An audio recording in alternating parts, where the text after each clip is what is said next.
ప్రపంచంలో ఉద్రిక్తతలు పెరుగుతున్నాయి. రష్యా ఉక్రెయిన్ యుద్ధం ఇంకా కొనసాగుతూనే ఉంది. మరోవైపు పశ్చిమాసియాలోనూ పరిస్థితులు ఆందోళనకరంగా మారుతున్నాయి. ఇజ్రాయిల్, హమాస్, ఇరాన్ మధ్య ఘర్షణలు ప్రపంచ యుద్ధాన్ని తలపిస్తున్నాయి. ఇదిలాగే కొనసాగి ఒకవేళ మూడో ప్రపంచ యుద్ధం గనుక మొదలైతే పరిస్థితుల్లో హిందువులకు సురక్షితమైన దేశాలు ఏవి? హిందువులు ఎక్కడ సురక్షితంగా ఉండొచ్చు? రెండో స్థానంలో ఐరోపా దేశాలు అయిన ఐస్లాండ్, ఫిన్లాండ్, స్వీడన్లు ఉన్నాయి. ప్రపంచ యుద్ధాల నుంచి దూరంగా ఉంటాయి ఈ దేశాలు. అంతేకాదు ఈ దేశాల శాంతి ప్రాముఖ్యము, సామాజిక భద్రతా విధానాలు హిందువులకు సురక్షితంగా మారుస్తాయి. మూడో స్థానంలో భూటాన్ ఉంటుంది. భూటాన్ శాంతిమయం రాజ్యం. తక్కువ జనాభా, పర్యావరణం మరియు శాంతి ప్రాధాన్యత ఈ దేశాన్ని ప్రత్యేకంగా నిలిపాయి. హిందువులకు ఇది ఒక సురక్షితమైన దేశం. ఇది మూడో దేశమని చెప్పవచ్చు. మరి మొదటి దేశమేంటో తెలుసా? మొదటి స్థానంలో ఎప్పటికీ భారతదేశమే ఉంటుంది. హిందువులకు అత్యంత సురక్షితమైన దేశం భారత్. భారత జనాభాలో 79.80% మంది హిందువులు ఉన్నారు. ప్రపంచంలోనే మూడో అతిపెద్ద సైనిక శక్తి భారత్ది.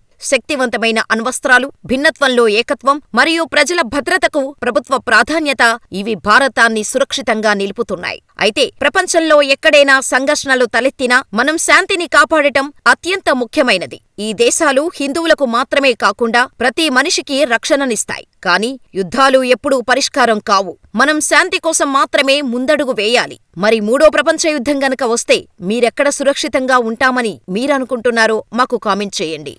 ప్రేమ, పెళ్లి, ఉద్యోగం, ఆరోగ్యం ఏ సమస్యలైనా కేవలం మీ ఫోటో మరియు చేయి చూసి జ్యోతిష్యం చెప్పబడును.